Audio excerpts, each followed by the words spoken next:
A paz do Senhor, meu irmão. Aqui quem fala com você é o seu amigo, pastor Lucas Magela, para mais uma lição da Escola Bíblica Dominical Adulto, né? Dessa vez nós estamos trazendo aí a lição de número 8, que traz por tema a teologia de Zofar, o justo não passa por tribulação, né? É uma pergunta, né? O justo não passa por tribulação? Bom, mas antes de nós entrarmos nessa lição, quero pedir para você que você faça 3 coisas. Se inscreve no nosso canal, deixa aí o seu like aí, deixa seu comentário também, é muito importante, e compartilha esta lição com os amigos e com as outras pessoas que com certeza você vai somar na vida delas, né?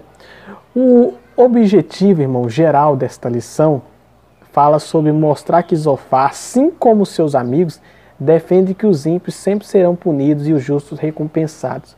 É uma teologia equivocada, né? Se você parar para analisar, principalmente nos dias que nós estamos vivendo, essa é uma teologia que, infelizmente, ela está equivocada. Infelizmente não, felizmente ela está equivocada. Então, irmãos, nós já estamos aí chegando na lição de número 8, tá? Do quarto trimestre de 2020, né? Graças a Deus, quero agradecer muito a Deus e também a vocês que estão aqui no meu canal semanalmente assistindo comigo as lições da Escola Bíblica Dominical. Lembrando aos irmãos que aqui são apenas subsídios, são apenas comentários que eu faço da lição, tá bom, pessoal? Não sou dono da verdade aqui, mas eu quero agradecer a Deus porque tem pessoas que estão vindo aqui no meu canal assistir e eu fico muito honrado por você estar aqui, amém?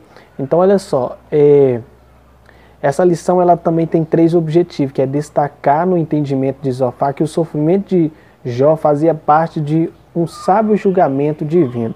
Você já imaginou, irmão, se Deus fosse julgar esta nação pelo pecado de cada um hoje, né? Sem sombra de dúvida não restaria ninguém, né? Explicitar que a convenção defendida por Zofar era de natureza legalista e esclarecer, né, que a teologia de Zofar limita a soberania de Deus. Nosso texto áureo está em Jó 11, versículo 18, que diz assim: E terás confiança, porque haverá esperança, olharás em volta e repousará seguro. Né?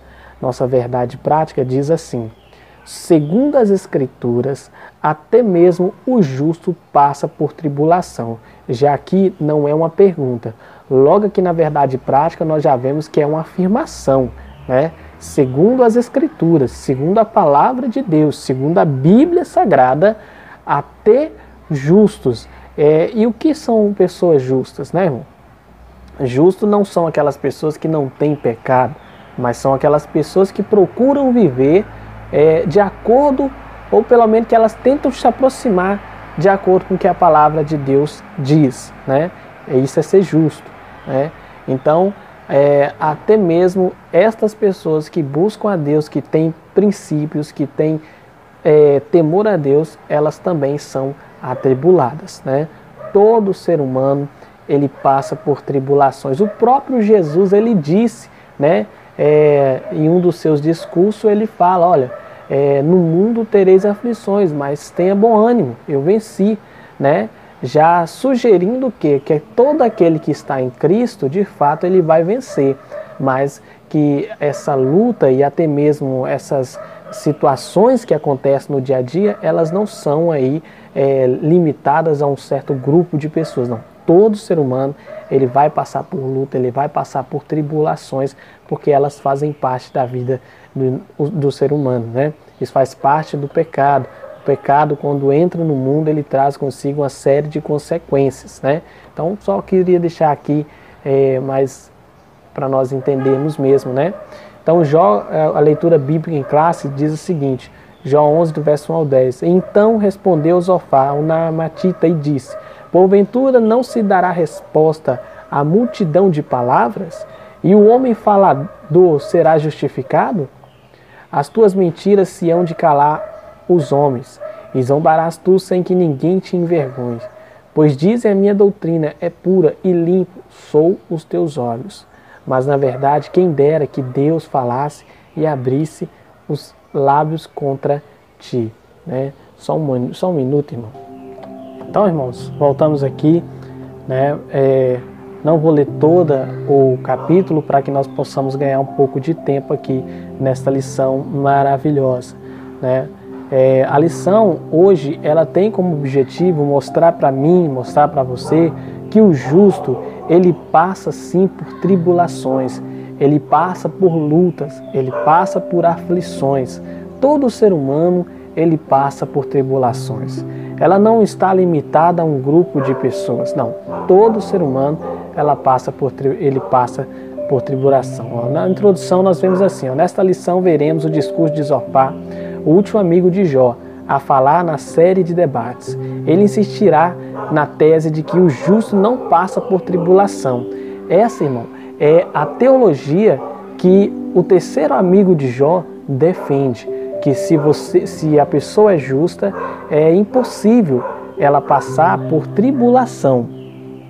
Então, quando o terceiro amigo de Jó, ele defende isso, ele chega a dizer para Jó que Jó ele deveria se voltar para Deus, né? Sendo que, na verdade, nós já de lições passadas, né, nós estamos no terceiro amigo de Jó, falamos do primeiro, falamos do segundo e agora o terceiro, nós vemos que não foi bem assim, né? Tudo que aconteceu na vida de Jó foi porque Deus quis que assim acontecesse, né? Não tinha nada a ver com o pecado em si, não tinha nada a ver com injustiça em si, mas porque Deus queria provar o teu servo, né? Então, irmãos, existe por aí uma teologia do triunfalismo, né? Que tudo é só vitória, tudo é só conquista. Crente não passa por luta, porque se está acontecendo luta na vida do crente é porque ele está em pecado. Não é assim não, irmão, né? A gente precisa compreender e interpretar as Escrituras de forma correta, porque muitas das vezes quando nós não a usamos de forma correta ou não a explicamos de forma coerente, as pessoas acabam fazendo uma interpretação errônea das Escrituras e falando aquilo que ela não queria dizer. Isso é um perigo e nós, como servos de Deus, nós temos que tomar cuidado com isso, né? Olha, no primeiro tópico ele diz, Deus se mostra sábio quando aflige o pecador. Deus grande e sábio. Zofar defende que o sofrimento de Jó fazia parte de um sábio julgamento divino, pois para ele Deus demonstra grande sabedoria em reprimir os maus. Por outro lado, os bons jamais passam por tribulação. Para Zofar, se alguém deve algo, tem mínima compaixão pelo sofrimento patriarcal, algo tem que pagar com dureza. Irmãos, essa teologia que Zofar defende aqui, ela é uma teologia que vai contra tudo aquilo que nós hoje acreditamos, né? Porque o sacrifício de Cristo na cruz do Calvário foi justamente para resolver essa situação, porque o homem não tinha sequer qualquer forma de se aproximar de Deus, porque o pecado fazia separação entre o homem e Deus. Mas Deus, na sua misericórdia, ao enviar Jesus, Ele dá a nós essa graça de podermos nos aproximar da graça, podemos nos aproximar da sabedoria de Deus, né? Então, quando Zofar ele acusa Jó, dizendo que ele está sendo punido por Deus, por ele ter feito qualquer tipo de pecado, Deus está sendo sábio em puni-lo da forma como ele está sendo punido. Zofar descarrega a sua ira, ele descarrega a sua raiva ao falar dessa forma. 2. Deus não é indiferente à ação do ímpio. O terceiro amigo de Jó acreditava que ele havia se autodeclarado puro e sem culpa. Cria também que Deus não é indiferente à ação do ímpio, como Jó parecia ser sugerido. Assim, para Zofar, se Deus debatesse com Jó, como era desejo deste, então não haveria dúvida de que ele ficaria contra o patriarca e não a seu favor. Nesse embate, Deus revelaria a Jó o segredo da sua sabedoria e o homem de Uz veria que ele estava sendo sábio em tratá-lo. Irmãos, isso acontece hoje em dia. O que acontece hoje em dia? Às vezes, por você estar buscando a Deus, incomoda outras pessoas. As pessoas, elas acabam pensando que você está querendo ser mais santo do que ela, ou porque você guarda um costume, você está querendo ser melhor do que ela. E a gente sabe que não é isso, né? Não é porque o meu senso de justiça é assim que o do outro tem que ser. Não, irmãos. Não, cada um tem a sua comunhão com Deus. Jesus amava os 12 discípulos. Jesus amava todos.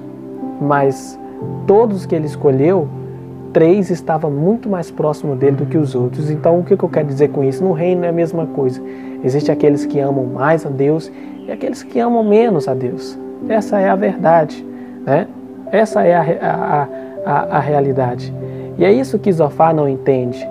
Ele acha que por Jó ser um homem temente a Deus, ele em muitos aspectos queria se mostrar melhor do que os outros, quando na verdade não era isso, mas é por causa da sua busca com Deus. As pessoas que não têm coragem para fazer o que você faz, elas acabam tomando para si as dores e entendendo que você quer ser melhor do que elas. E a gente sabe que não é assim. A síntese desse tópico diz, Deus é grande e sábio. Os amigos de Jó tentam se passar como representantes dessa sabedoria. Eles tentaram assumir o papel de Deus e dizer para ele, cada um apontando a sua tese, em dizer, você está sofrendo por causa disso e disso e disso, sendo que não é assim. Então, tome muito cuidado com isso. Tome cuidado com isso, irmão. Isso acontece muito hoje em dia. As pessoas, elas acabam tomando julgamento uma das outras, sem mesmo procurar sabedoria, sem mesmo saber o que se passou. E isso é um perigo muito grande. O tópico 2 diz, a convenção como resposta à aflição. Purificação moral. Nos versos 13 e 20 do capítulo 11, Zofar conclui seu discurso sobre a situação de 16. Ele não tem dúvida de que o patriarca está em pecado. E por isso a única forma que ele se restabelece é por meio de uma purificação moral. Zofar, portanto, conclama Jó ao arrependimento e conversão. Ele enumera 3 passos para que isso aconteça. Irmãos, é isso que é perigoso. É o achismo. É o achismo. É nós acharmos que temos o direito de falar o que está acontecendo na vida alheia.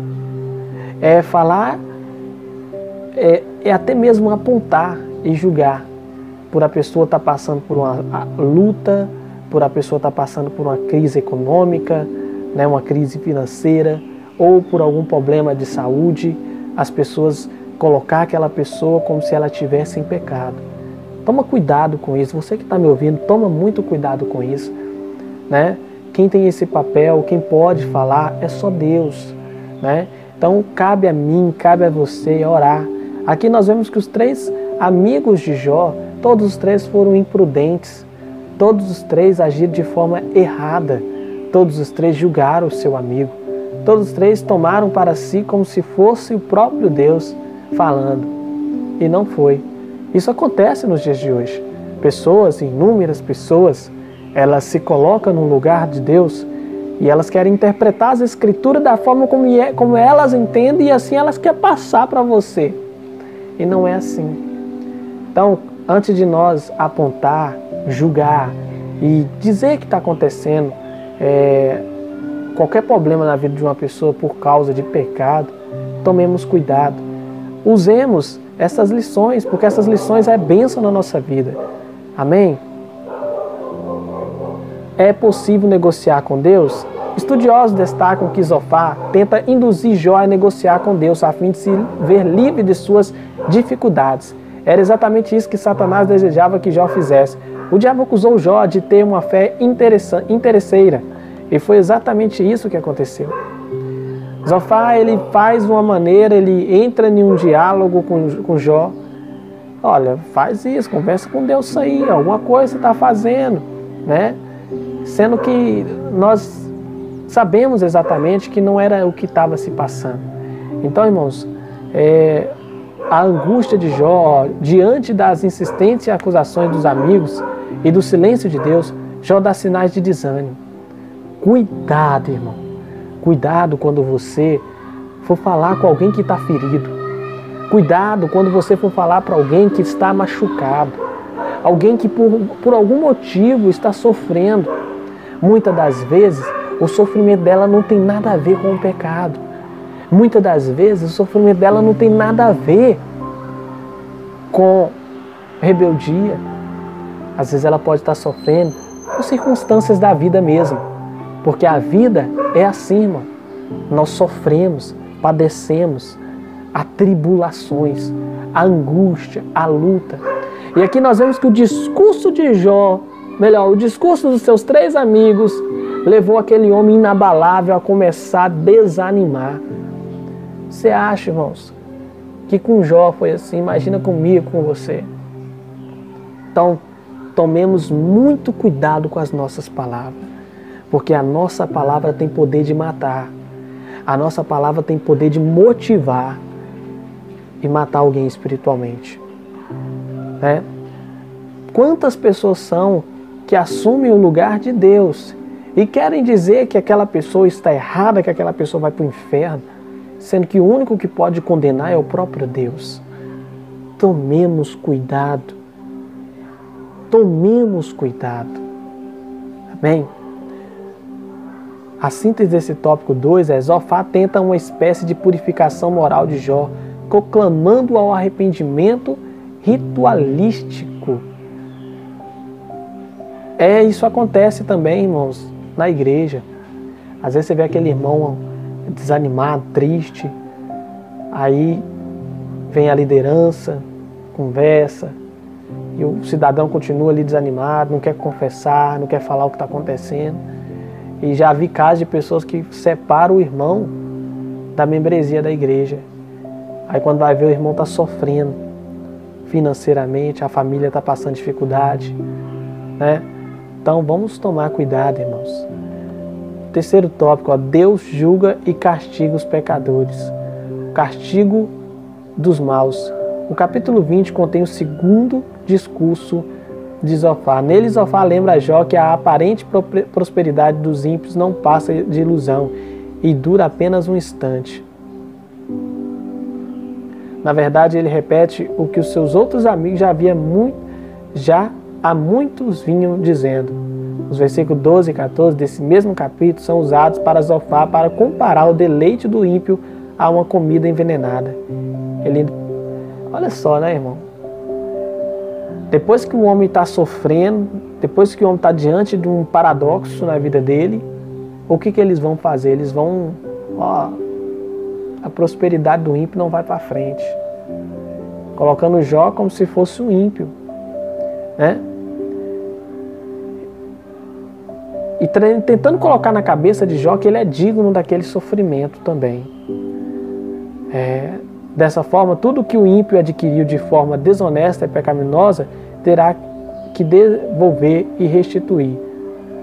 Esse ímpio terá um adversário que é o próprio Deus. Aqui você pode ver que é como se Jó, tudo que ele tivesse agora, ele tivesse perdendo por causa do seu pecado, por causa da sua rebeldia, né? Jó diante de um paradoxo. O capítulo 21 traz a resposta de Jó ao argumento de Zofar.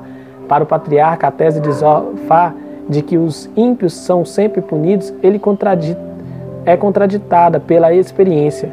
Os ímpios poderiam sim ser punidos, mas isso nem sempre parecia acontecer, conforme descrito, porque razão vive os ímpios, envelhece e ainda se esforçam em poder.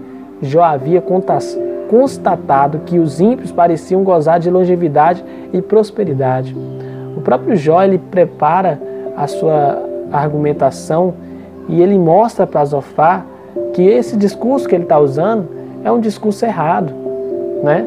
Porque embora tudo isso estivesse acontecendo, os ímpios continuam vivendo e na sua prosperidade também, né?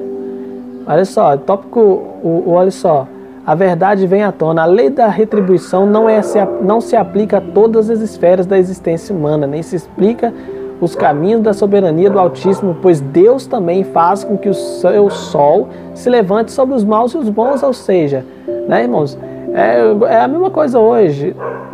Deus, ele falou, o homem viverá do suor do seu rosto, né? Então, se uns prosperam e outros não, independente de o cara estar servindo a Deus ou não, se ele for um homem esforçado, ele vai sim prosperar, né? Então, que nós tomamos nessa lição é que o discurso de Zofar contradiz com tudo aquilo que Jó acreditava e que a igreja acredita hoje, né? Então tome cuidado, irmão, quando você, por algum motivo, por alguma razão, for reparar na vida do irmão e achar que talvez o desânimo, o cansaço, ou até mesmo a tribulação que ele está passando é resultado de pecado. Nem sempre, né?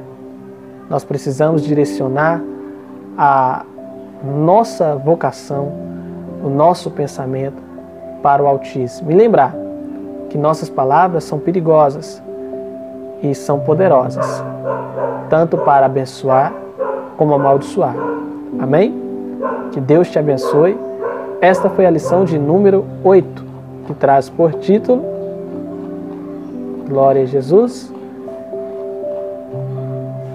a teologia de Zofar, o justo não passa por tribulação? Sim, irmão, respondendo essa pergunta, o justo passa por tribulação sim. Forte abraço, que você possa se inscrever nesse canal, deixa seu like, deixa seu comentário e até o próximo vídeo.